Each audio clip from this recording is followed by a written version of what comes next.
Welcome everybody to Mere Music. I'm Andrew. This is a Grateful Dead reaction. As you probably know by now, we are doing a series for the month of September that is following the Grateful Dead for their 50-year anniversary of these shows.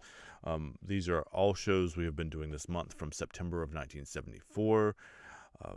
So today's is from September 14th, 1974, from the Olympia Halle in Munich.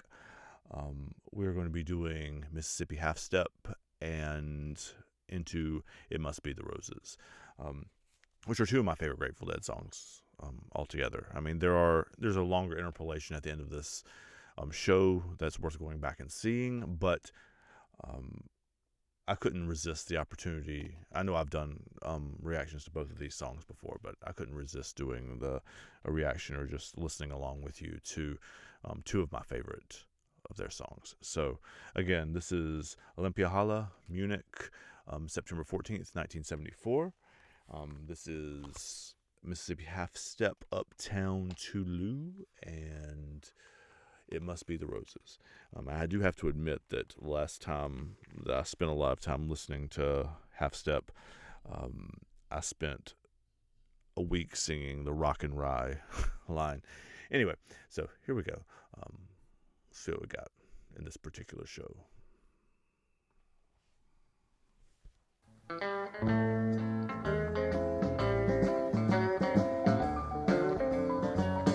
That's good audio.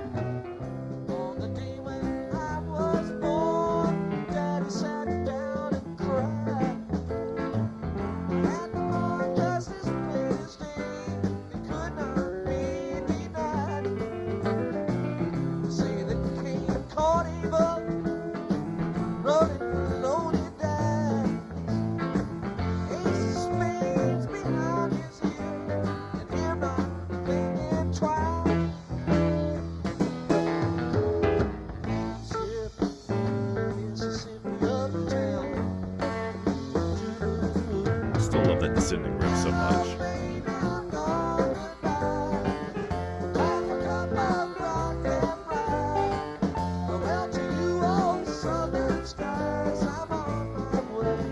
This is one of those songs that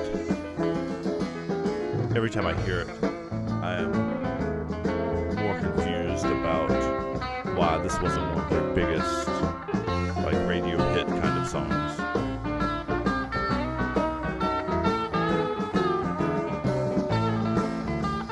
Especially in the 70s, stylistically speaking.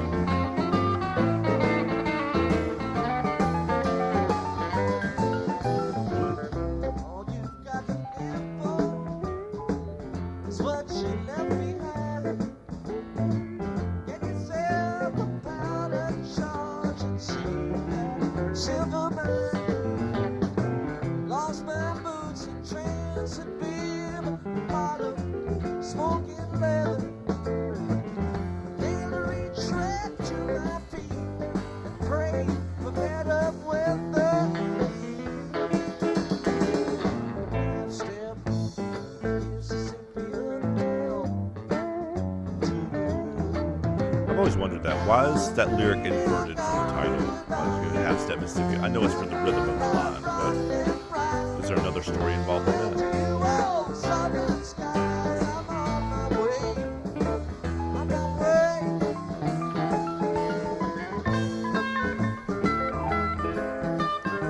Guys, if you're not familiar with this band, listen to the guitar and the keyboard talking to each other right now.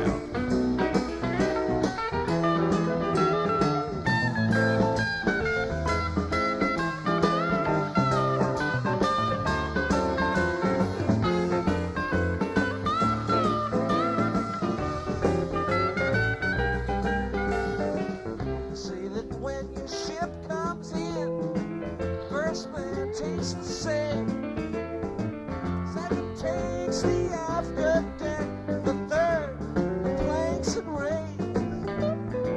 What's the point of calling shots? It's queuing straight in line. You've all cleaned up, start rough off, and no one's got the time.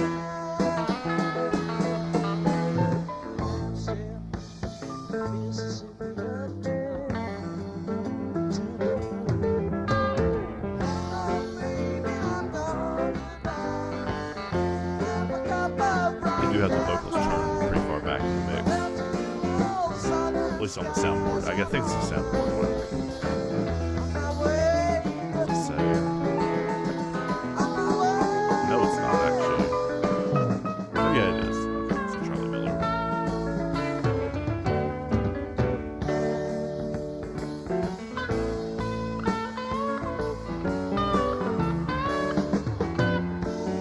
That guitar line could be an Allman Brothers.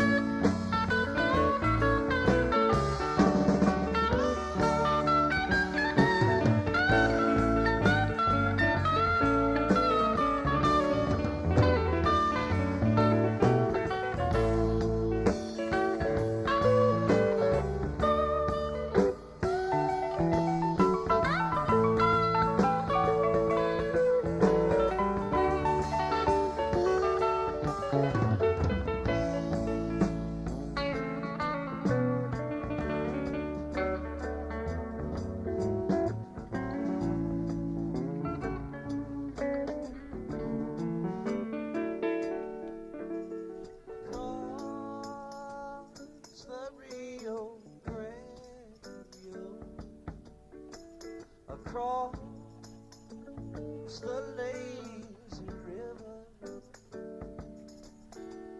across the Rio Grande, I love it when they hit those harmonies right. across the lazy river, across the Rio Grande. Is that Jerry and Bob and Donna? Is that who's singing that? There's at least 3 people.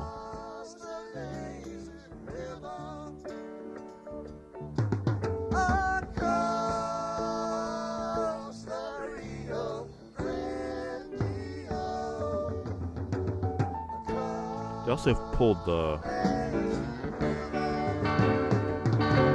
tempo back too.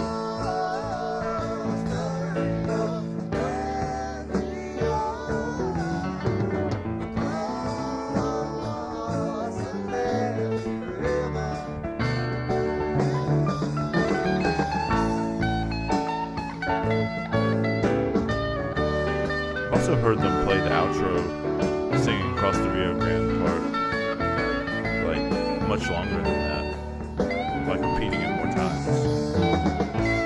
It's a tighter version or a shorter one. I have noticed that a lot of the versions of these songs that they played in Europe this year were shorter, generally speaking. Not all of them, but many of them were shorter. Like, a lot of the Mississippi half steps that we've talked about or I've listened to are, 12, 13, 14-ish minutes. This one's like 7.5. Is that a European audience thing, or is that a 1974 thing, or is that just luck of the draw on the night?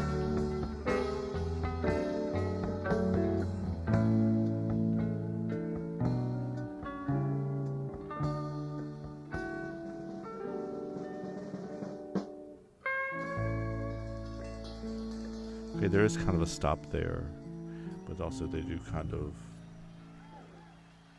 noodle into the next one too. So you can hear them start making suggestions here.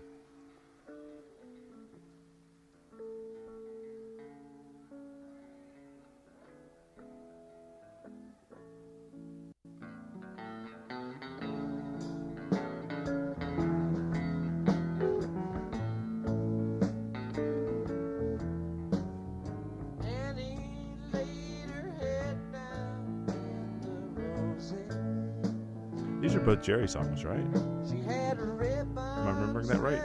ribbons in her long brown hair. I don't know, maybe it was the roses. All I know, I could not leave her there. I don't know, it must have been very restrained version of this. Roses are the ribbons in her long brown hair. I don't know, maybe it was the roses. All I know, I could not be there. 10 years the wind rolls the ships home from the sea, thinking well how it may blow in all good company. If I tell another what your own lips told to me, let me lay beneath the roses that my eyes no longer see. I don't know, There we go. must have been the roses. The roses are the ribbons in her long brown I love that little moment right there, the long brown hair part, because it takes it from being a not stereotypical but like classically structured country song and gives it just a little twist, right?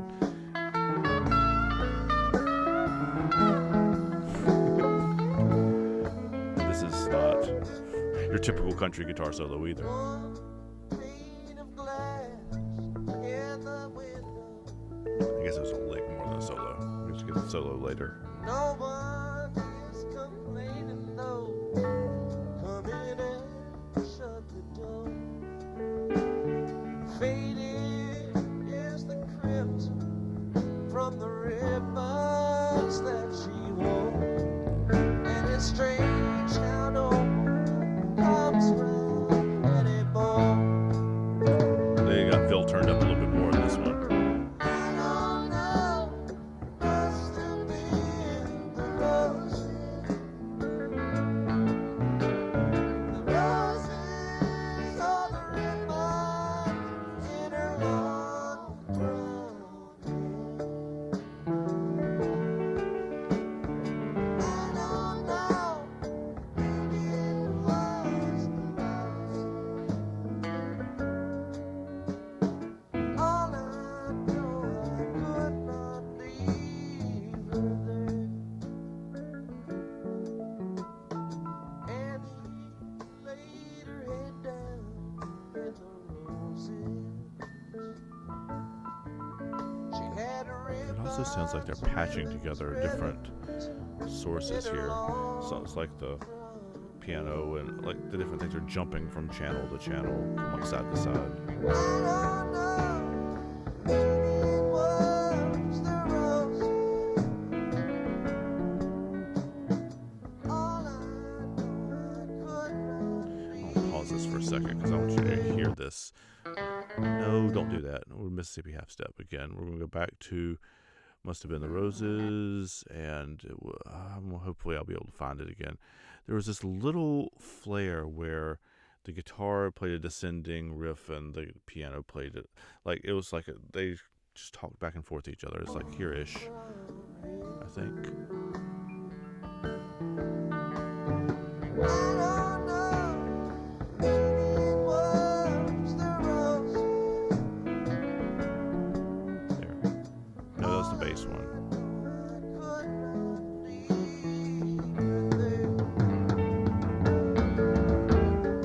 I don't know, must have been I'm sorry, I screwed up my clicking on the screen game there.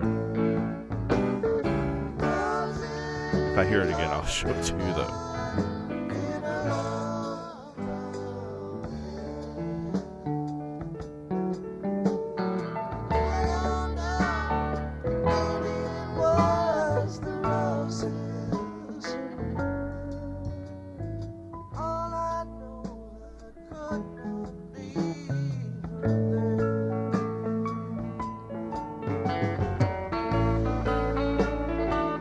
there.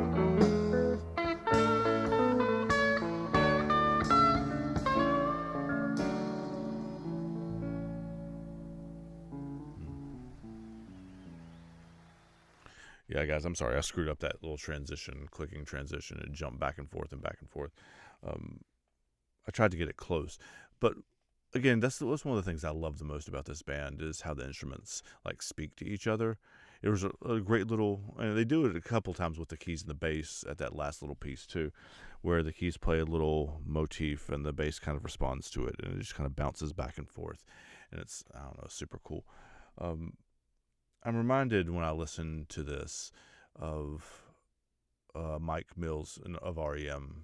He did an interview, or actually the whole band did their first interview in 30 years altogether. Barry Mills, Buck, Stipe did it all together on CBS Sunday morning show, like back in June, I think. And they said some version of one of the things that distinguished REM from lots of other bands is that they weren't just playing like the root chords or power chords or whatever. They were, somebody had described them in the press at that time as 4 different people soloing independently of each other within the same song. Like they are all playing their own kind of melody lines. Buck is playing the arpeggiated guitar, and Mills is like walking all around the bass. He plays like McCartney style bass, like just walking up and down, not just the roots of the songs. And obviously Michael Stipe and Bill Berry have their own melodic senses as well.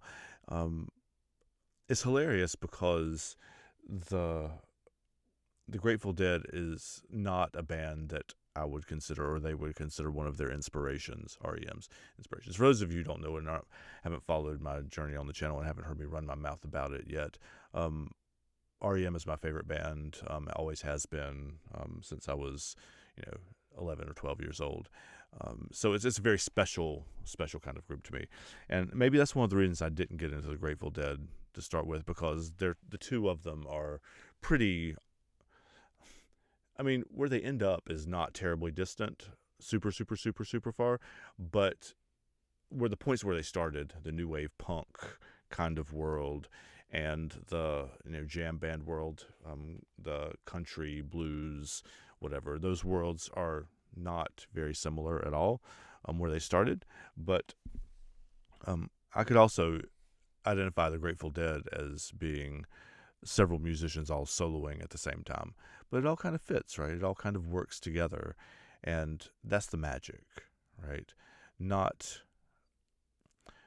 I think that those are the magical things. I mean, there are lots of magical things about this band, but the magical things that occur to me right now are that they can play all these different melody lines and sing all these different melody lines at the same time, and it still hold together. But I really truly think also that one of the things that has made this band like stand up over the test of time and make people come back to it over and over and over again, certainly making me come back to it over and over again, is the fact that there are, you can watch a live or at least listen to a live performance of almost every show they played, and the songs are recognizable, but they're all different every time. Like if I saw Mississippi Half Step, this version of Mississippi Half Step was, I don't know, at least the 3rd, maybe the 4th different version that I've talked about during this series, and they're all different, right? And I mean, they're all the basic structure is the same: verse, chorus, solo, bridge, outro, right? Like it has that kind of structure, but the length of the solo is different. What he plays for the solo is different. The levels of the bass and the piano and all that stuff is different every time. And that's, to me, part of the magic of it, that you never know what you're going to get. And it's a beautiful thing. So again, thanks for coming along on this journey with me, guys. This has been another installment of the series where we're going back 50 years to do a reaction to a song or songs from every show the Grateful Dead played in September of 1974. This is the 50-year anniversary of that. So thanks for hanging out. We'll see y'all next time. Take care.